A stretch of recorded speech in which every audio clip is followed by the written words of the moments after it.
Maray na hapon po sa gabos na yaong po digdi asin na mahinanyo kang inipong programa sa DCGB. Si Joseph Armogila po hali po sa Barangay 66 Bangkiruhan, nangunyan po aspirante man para konsyal, asin magiging boses kang sektor na kung saan po nakulang ang bag sa tuyang syudad asin komunidad. Alagad, labi-labi na pong napapabayaan, ngunyan po na mga panahon na ini. Sa 20 taon ko po na membro kang transportasyon, asin opisyal ninda, ako po mismo, mati ko, asin ramdam ko, ang pigagian na sektor na iniyo, na masabi ko po na isang kahig, isang tuka, alagad, makamuro mundo, imbis tabangan, imbis alalayan, labi-labi pa po niya napipasakitan. Kaya ako po, itinuuna kang bilog na transportasyon, digdi po sa tuyang syudad, asin tuminindog naman, para tawan kiboses, asin importansya, ang sektor na ini, na sabi ko nga po, iyo po ini ang kaipuhan kang mga namamanwaan, digdi po sa tuyang syudad. Alagad, sabi ko po, makamuro mundo, winalat na po ini sa laog ng 21 taon. Dahil na po ini natatawan ng maray na atensyon. And then programa, kaya ang resulta, labi-labi na po ang problema kang mga mananakay dito po sa tuyang syudad. Ang eksperto ko po bilang aloy na panahon, 20 years na membro kay ini, asin kaiba ninda, ordinaryong tao, tricycle driver, mati ko po, sabi ko nga kasabago, dapat po ini tabangan, asin alalayan po kan sa tuyang gobyerno. Papanginutan ko po ang magkaigwa, maray na imahe ang sektor na ini. Nasabi ko nga ni, sabi ko sa mga pag-iriba ko, tarabangan ta, ibalik ta ang maray na image kang sektor ta na dapat dai na abuso ang mga padabatang mga mananakay. Programa, benepisyo, and then pagmakulog sa sektor na ini. And then bago ko pumalingawan, ako po nagpapasalamat. Tawara po ako kuta na digdingon yan.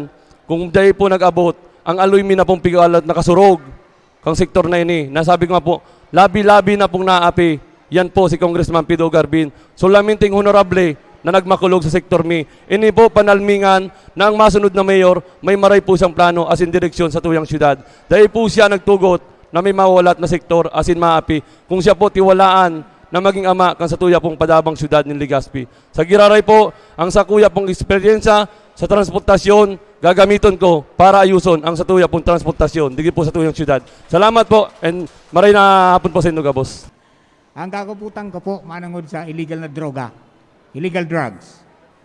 Kung sertihon po kamo, after May 9, 2022 elections, anong legislative agenda or legislative action ang sendo pong gigibuhon para makatabang na masolusyonan ang problema sa illegal drugs? Well, ako po nagtutubod na siguro po sa paagi ng pagpakusog kang sa tuya pong sports, sa tuya pong syudad, ang sa tuya pong kabataan, maililikay ta sa anuman na pong maraot na iyahatod kayo ni pong illegal na droga. And also, papanginutan ko man po siguro na hanggat maaari, magpuon po sa laog kang arong ang pagdisiplina po sa tuyang mga kakian. Dapat po, dawa kita mga magurang busy, tako po bilang sa rumang po sa magurang, tawan ta po ki atensyon ng sa tuyang mga kakian. Dapat, time to time, i-monitor tapo sinda, para dahil sinda maligaw ki landas, asin mabarkada. Bago man po maraot magbarkada, lagad, dapat pilion po yan kang sa tuya pong mga kakian. Ang illegal na droga po talaga, iyan po ang maratak sa inda pong kinabukasan, sa mga maabot pong aldaw. Kaya po dapat, pagtarabangan ta po yan, bakulang po yan obligasyon kang sa tuya pong kapulisan, obligasyon ta po yan bilang sarong lipunan. Nasabi ko nga po, dapat magpuon mismo sa laog kang tahanan para ang sa tuya pong mga kabataan maprotektaran laban po sa illegal na droga. Salamat po. Ang nakaputan ko po, ining siguro na obserbaran nindo sa pagpalibot-libot nindo sitwasyon di sa Legazpi na diit na uran-uran minatamaw, despite kan mga line canals na binurugdak dyan, madaliong kita mabaha, maybe because itong problema ta sa sea level rise. So if in case tabi, kamo, matawang ki oportunidad na makalaog dyan sa konseho, ano po ang priority legislative action na pwede ninong gibuhon to mitigate flooding, pagbabaha, digdi sa tuya, sa tuyang kapalibutan tabi? Well, ako po nagtutubod. Ang problema ta sa pagbabaha, bako man sa napuyan digdi sa tuyang syudad. Siguro po, kahit anong pag ano kang gobyerno, pagpirit, kimagibo, ki mga paagi, na mapundo ang sa tuya pong pagbaba digdi. Kung kita po mismo sa komunidad, wala kita kidisiplina, kita pong mga namamanwaan, Sabi ko nga po, dapat ang kay Puan Digdi, pag-abot po sa issue na inyo, magtarabangan kita gabos. And also, imantinir ta so disiplina na hanggat maaari, ang basura, dahil pagtapok kung sayin-sayin, dapat duman sa tamang tapukan. Dawa ano pong gibon kang sa tuya pong gobyerno Digdio, kung dahil matabang ang komunidad, dahil po mawawara ang issue po sa pagbabaha. And also, tama po ito si Councilor Greg Lipa na dapat magkaigwak yung mga lane canal ang sa tuya pong mga tinampo para mawara na po ang pagbabaha na ini. And magkaigwa sabi nga ni time to time na paglilinig tawan ki atensyon ang issue na ini ako po nagtutubod na ang isyong ini bako po ini basta-basta na kung saan nagiging reason po minsan ang pagbabaha nararaot ang kagamitan kang sa tuya pong namamanwaan. Kaya dapat po tutukan ini kang sa tuya pong gobyerno. Ang sabi ko po kasubago, tarabangan po kita sa issue na ini. Bako lang po ang syudad, bako lang po ang mga lihidong opisyal, and also dapat po ang namamanwaan maging disiplinado sa anuman na oras, and then pagkakataon, hindi po sa tuyang syudad. Salamat po. Masunod na kaputan tabi, antaramon kan DILG na ining mga incumbent and masurunod na mga local officials kan gobyerno kulang pa sa pagkaisi sa kaaraman mananungod sa disaster risk reduction. That's why araw kanyan mga nangyayari digdi po sa itong kapalibutan. So if in case kamutabi yao na sa konseho, ano tabi ang sa indong gigibo na lakdang para mas na mapreventaran ta, ma-attain ta ang zero casualty goal when it comes to disaster, calamities, emergencies, etc. Considering na ang Legazpi vulnerable sa iba-ibang klaseng emerhensya. Sabi nga niya kaayan, you name it, we have it. Storm surge, volcanic eruption, flooding, landslide, etc. etc. Ano po ang sa indong gigibuhon sa konseyo para mas na maprotirenta ang buhay and the properties kan sa tuya mga katugangan. Thank you. Ang issue po kang disaster risk reduction, siguro po pwede ko ning i-connected sa sakuya pong mga dating pag-iriba na yaon po sa tinampo. Na sa iling ko po, sabi ko nga po kasubago, ang transport natin, yan ang nanginginutan pag-abot sa mga emerensya na talaga pong automatic nagtatabang po yan. Yaon po sinda dyan. Kaya siguro po, kung sakali man po natiwalaan ako kang sa tuya pong namamanwaan, papanginutan ko ang pagpasarki resolusyon na ang mga nasa transport, mai-training po natin na makikipag-coordinate ako sa mga concerned agency na sinda po talaga mahasa pag-abot sa mga emerensya. Tako po nagtutubod, mas dakul po ang may tatabang kan sa kuya pong mga pag-iriba. Tapos sabi ko nga po, kasubago, yaon sinda permi sa tinampo. Sinda po ang automatic nakaka-ayuda kung may mga emerensya po na nangyari po sa tuya pong mga kalsada. Kaya siguro sa giraray po, tututukan ko po ang issue na ini na kung saan ipapatraining ko po ang sa kuyang mga pag-iriba. Dakul po ini po ang dakula ang natabang kung sakali po. Day po kita pwedeng mag-asa na sana, permi na sana sa tuya pong mga health worker. Paragal po yan minsan mga yan eh. Dapat mismong ang mga taong bayan, tatao, ang mga namamanwan, tatao, kang dapat inot na gibuhon pag may oras po ng kalamidad, lalong-lalo na po ang mga bagyo dito po sa tuyang syudad. Salamat po.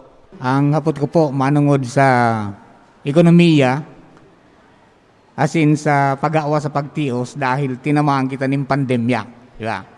Ano po ang programa nindo na pwedeng ibusol sa konseho kung kamo manggana para makabangon ang ekonomiya kan syudad as in makahawa sa pagtios ang mga namamanwaan? Siguro po ako nagtutubod ang ekonomiya. Ang saro po dyan sa mga katabang na mag-unlad iyan is ang sa tuya pong turismo. Ang sa tuya pong turismo, pag maray ang dalagan, sigurado po ako ang ekonomiya mauswag dito po sa tuyang syudad. And also, ikukonekta ko na naman po sa sakuyang mga pag-iriba na yaan po sa tinampo na matrain sinda pag-abot sa mga turista na nag-arabot sa tuya na dapat po, dahi na nanaram, dahi na abuso para magbaralikdig de and madoble pa ang bilang. Yan po ang saro sa mga katabang para magkigwaki mga guests sa tuya pong mga hotels and mga restaurant na dapat dahil po manaram ang sa tuya pong mga bisita digdi po sa tuyang syudad. And also, panduwa po, tama po si Councilor Jordan Casubago. Base po sa paglibot-libot ang problema talagang ngunyan, alang kawon pong maray ang pagbubuhis sa tuyang syudad. Iyo po, ini po ang number 1 na rason kung nyata nagdudulag ang sa tuya pong mga business establishment digdi po sa tuyang syudad. May mga nabaritaan na po kami na yaon na sa iba sa Tabaco, yaon na sa iba sa Santo Domingo, yaon na sa iba sa Kamalig. Sa iling ko po, dapat talaga ripasuhon asin ilingon ang tax code digdi po sa tuyang syudad. Tadai po pwede na pagtulagan kita kang mga negosyante, ta ini po magki-create ini kikawaran kitrabaho kang sa tuya pong mga namamanwaan. Kaya dapat po tutukan ang problemang ini, especially po sa tax code and then ang pauswagon po sa tuya pong turismo. Salamat po sa inyo, boss. Question ko, ano po ang legislative agenda nindo sa lado kan transportasyon? Primero, sa mga pasayro. Pangadua, sa mga drivers and operators. Well, ako po sabi ko nga ni po Casubago, 20 years nakaiba kang sektor na ini. Sektor kang transportasyon na sabi ko nga po, nawalat na, asin nabayaan na kang sa tuya pong syudad. Ang sa kuya po digdi nga legislative agenda, siguro, ang importante pong maray digdi ang protektaran ko ang mga mananakay na dapat po di maabuso. Iyo po. Pero, bago po yan mangyari, inot na inot po na dapat maprotektaran ang sa tuya pong franchising office. Yata, sa sobrang dami po ng bilang, nagiging dahilan na puminsan, nagiging rason na halos iabutan kido ang oras sa parada ang sarong tricycle driver, kaya nagkakausa po ini kipag-abuso. Tagutom na po sa pamilya. Wala po kaya sin nakipigakandak na route measure capacity na dapat mas dakul po ang bihikulo, mas dakul ang pasahero kaysa bihikulo. Alaga digdi po sa tuyang syudad, Makamuro Mundo, nabaligtad po ini, mas dakol ang units ng mga tricycle kaysa mga pasahero. Kaya ang resulta, iyon na po ini ang problema. Hararom na pong maray, ang ugat kay ni so sindikato na nangyari kang mga nakaagi. Daita na po pagtugutan na mangyari ini. Ako po, 20 years, nayaon mismo, official ninda, boses ninda, mas aram ko po kung ano ang namamati ng sektor na ini, na kung saan po, isang kahig, isang tuka, na dapat alalayan asin tabangan kang sa tuya pong syudad.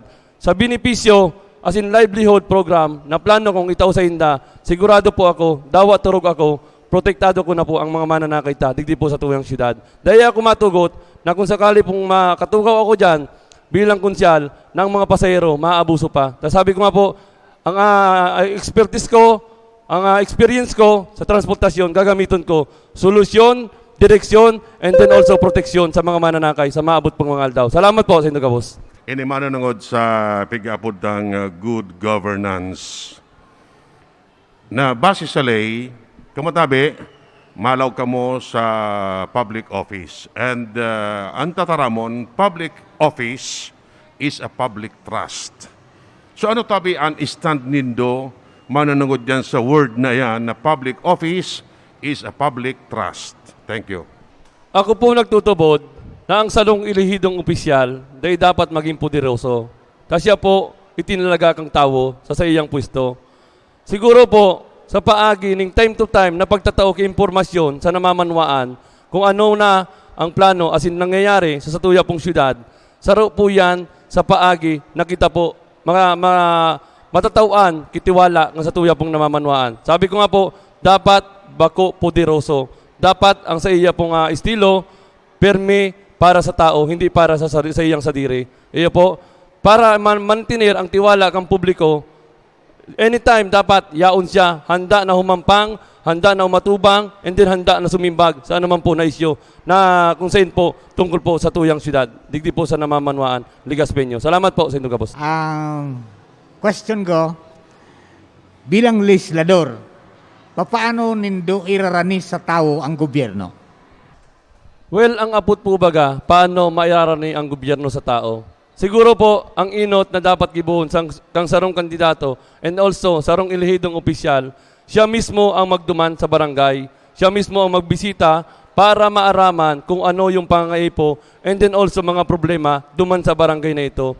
Yan po ang paagi na kung saan maaaraman niya kung ano ang dapat na aksyon na darahon niya duman sa syudad, na kung saan po papakinabangan kang mga yaon po sa barangay na ito, iyan po ang pigtataram na ang gobyerno iraranin mo sa tao. Ika mismo bilang ilidong opisyal, magmalasakit ka, bisitahon mo, aramon mo kung ano ang dapat kang barangay na ito. Tanganing matawan mo kisolusyon na ang dain na po maglala, especially po ang pag-abot po sa tuya pong mga kahilangan na dapat igwang doktor and also nurse duman po sa mga barangay na ito.